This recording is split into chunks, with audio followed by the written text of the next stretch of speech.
In this video, we're going to look at Screencastify in a little more depth, but be sure to check out our next video, which compares and contrasts various screen recording editors. I'm going to use Chrome for this because it has a plugin built in. So we'll go to screencastify.com and we're going to add it to Chrome.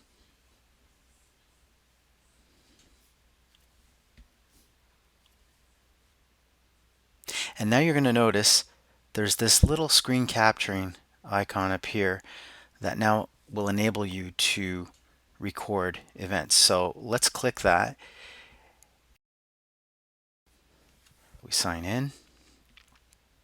It wants access to our camera and microphone, and I'll click next. It asks for permissions. I wanted to use microphone and camera. I allow. Put myself as an educator. Let's say grade school. Okay, so I'm now ready to make my first recording. And I'll click on this up here. And now you can choose to do your desktop, and I noticed that my microphone is operating. And by the way, you have various mics. I have a USB mic plugged in. The default internal microphone works well, but sometimes depending on the room you're in, it might give like kind of a little echoey effect. And if you want kind of the full texture of your voice, USB headset is great for that. And you can also embed a webcam of yourself, which is a bit of a distraction. So personally, I prefer not to. That's it. We're ready to start recording. So I'm going to do the entire desktop. So whatever appears on my desktop, that's it. It's going to be part of the recording. So I'll click on view your entire screen, then I'll click share, and we start recording. There we go, and the countdown is on. So let's see how this recording process happens with Screencastify. So in previous recording lessons, I had looked at Google Slides and publishing, putting together interactive units and lessons, and I have all of my stuff here linked and posted. And let's see, and I wanted to look at some formative lessons, and we're gonna do a quick tutorial on building a formative lesson. And this was the slide that I had used as an example and that I'm going to use with other screen recording tools to see how this works. And so I'm just going to rebuild this. I go new presentation, new Google slide presentation. I'm going to snap this off. I'm going to grab that tab, snap it off. So for expediency, I'm just going to delete the text box here. I'm going to come back over to my original slide. We'll just copy paste the title, copy paste the text box on the side, paste the text in it, and the body of the paragraph explaining the assignment. Oh, and I want to put a little link here. Let's slow down for a second. I had added a link to this text. That brings me over here to a form that students have to fill out when they're analyzing the Joker. I simply went and got a share link here, copied it, came back here. I selected and bolded that text, went to link, pasted that, applied it. This guy over here, Todd Phillips, talking about the first scene in the Joker and doing an analysis. I copied that URL and I went to insert video by URL because I already found it on YouTube. Select, drop it in there, and quickly we have an interactive lesson. The student has the form that they can fill in, they have the video they can watch and analyze, they have these terms over here that are these categories that they need to use as a filter to analyze the film sequence. And of course we can always put our start times if we click on the video. Okay, there, I quickly created a slide. Let's see how Screencastify handled this. I'm going to go back to Google Chrome and stop the recording. Okay, so here I have my recording. Let's not forget the text. Share. Link here, copied it, and I went in. Okay. So let's see how this. Okay, so I kind of made a mistake there. Let's back up a bit at around 5 seconds, and I want to cut that. Okay.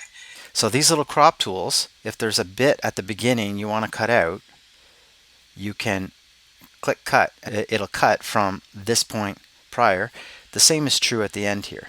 So I could save this trim. I cut the first 5 seconds. I like the video. I'll save the trim. And it says, yeah, it's going to replace the new video. Now I could save this to Google Classroom. Choose the class I want to share it to. And you can actually, when you're sharing it, you can create an assignment directly. Go, and then this video becomes a web video. So it's only viewed through a web browser. And so this is not the route I want to go for saving it. In this case, I prefer to have the control of being able to download this. So I'm going to export it as an MP4.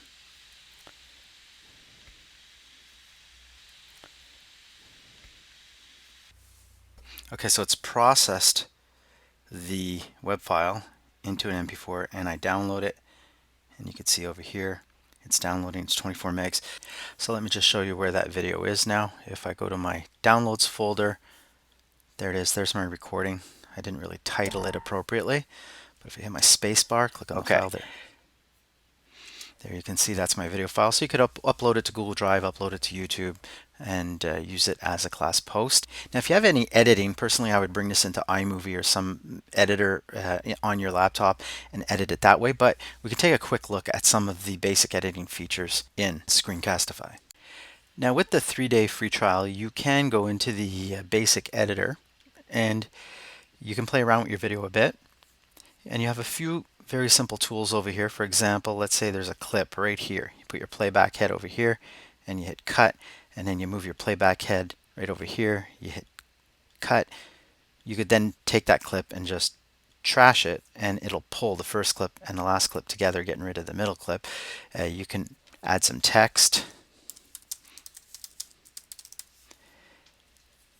and so on, but it's not a very intuitive tool, and it's not very versatile. And so you do have a menu on the side here for new project. You can go through your old recordings and you can open those, double click them, come back to the editor.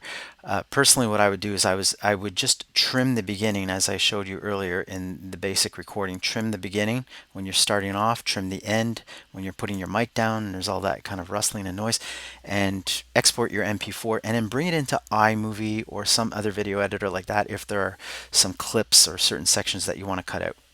Okay, so my overall impressions, some quick takeaways. Love the fact that Screencastify is installed directly as an extension into Google Chrome. It's very easy to activate and screen record, but you are limited to 5 minutes. And the editor, even though it's only for 3 days, the editor, you get it for 3 days, and it's very, very limited. You don't face these kinds of limitations with other tools. QuickTime is very straightforward, great for screen recording with audio. Screencast-O-Matic, which we're going to look at next, gives you up to 15 minutes of record time. That's if you don't subscribe to the online version. And if you do subscribe, it's very affordable, and the editor is much more robust. You can drop in B-roll, audio, pictures, video, and things like that. So we're going to take a look at these other tools now.